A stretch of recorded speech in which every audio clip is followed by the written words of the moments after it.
राधनपुर नाम का एक बहुत ही बड़ा गांव था जिसमें एक लड़का रहता था जिसका नाम मोनू था। मोनू के बचपन ही में माता पिता का निधन हो गया था। मोनू के रिश्तेदारों ने उसको बड़ा किया था। जब वह बड़ा हो जाता है तो खुद मजदूरी जाता था। थोड़े दिनों के बाद उसके रिश्तेदारों ने एक लड़की से उसका रिश्ता कर दिया।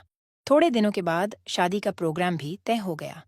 गांव के सारे लोगों ने उसकी मदद की और उसकी शादी धूमधाम से हुई। मोनू और उसकी बीवी मेना दोनों खुशी खुशी रहने लगे। मोनू रोजाना मजदूरी जाता था। उससे उसका घर का गुजारा होता था। कुछ सालों बाद उसकी मृत्यु हो जाती है। उसकी एक लड़की और एक लड़का था। लड़की 12 साल की थी और लड़का 8 साल का था। लड़की 7वीं कक्षा में पढ़ती थी जबकि लड़का तीसरी कक्षा में पढ़ता था। मोनू के मर जाने के बाद कोई कमाने वाला ना रहा। उसके बाद मीना खुद दूसरों के घर झाड़ू पोछा मारती और उन पैसे से अपना घर चलाती थी। एक दिन सुबह जब उसकी बेटी और उसका बेटा स्कूल जाने लगे तभी उसकी लड़की कहने लगी, मम्मी, आज तो टीचर ने बोला था फीस लेकर आना। अरे बेटी, पैसे नहीं हैं। चल, मैं आज मालिकन के पास से लेकर आऊंगी। मम्मी मुझे 10 रुपए दे दो, मुझे आइसक्रीम खानी है। बेटा, अभी नहीं है, शाम को तुझे दूंगी। बेटा और बेटी दोनों स्कूल चले जाते हैं और मैना भी झाड़ू पोछा के लिए मालिकन के घर चली जाती है। झाड़ू पोछा कर लेती है तो मालिकन से पैसे मांगती है।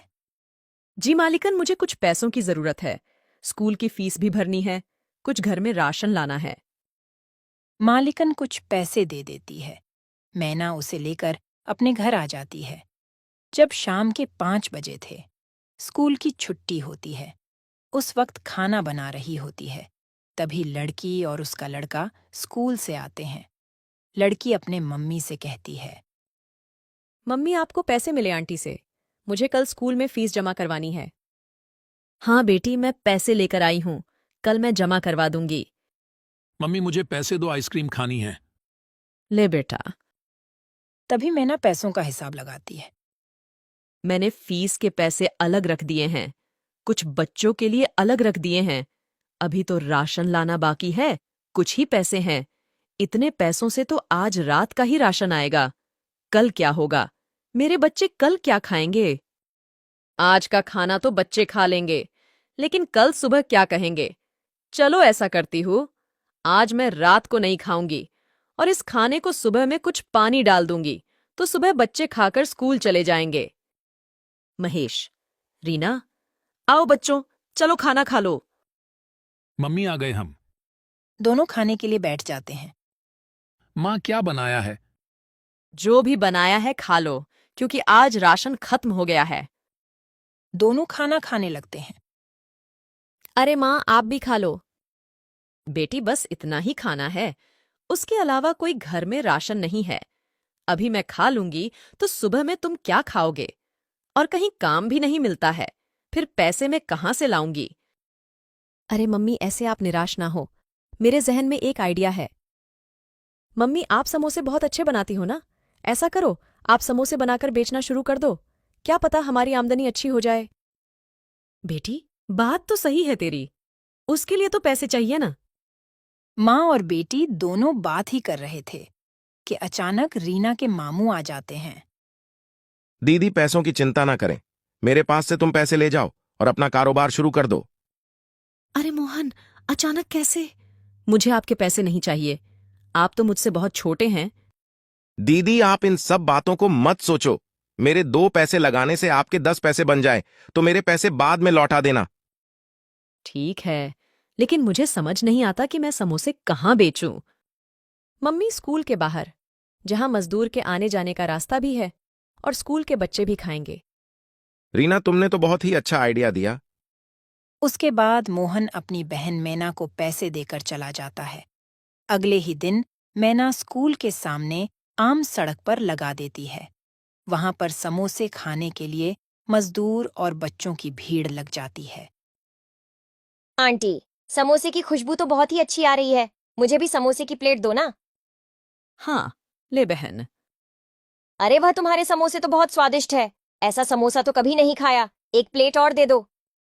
मैना उसको दूसरी प्लेट भी देती है। पहले ही दिन मैना के हाथ के समोसे खाकर लोगों की भीड़ लग जाती है। रात होते होते सारे समोसे बिक जाते हैं। ऐसे ही चलता रहा।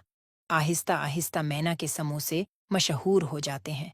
दूर दूर से लोग समोसा खाने के लिए मैना के थैले के पास आते थे और मैना के घर की हालत भी अच्छी हो जाती है। रीना भी छुट्टी के बाद अपनी मम्मी के हाथ बटाती थी। एक रात मैना अपने घर पर पैसे गिन रही थी। तभी कहने लगी, मुझे हैरानी होती है। एक दिन मैं 1,000 रुपये लगाकर शुरू किया था। आज दिन के 15,000 दिन के कमाती हूँ। मैं अपने भाई को डबल पैसे वापस दूंगी और इन पैसों से अपने बच्चों का भविष्य बनाऊंगी। अगले दिन फिर समोसे लेकर बेचने निकल जाती है।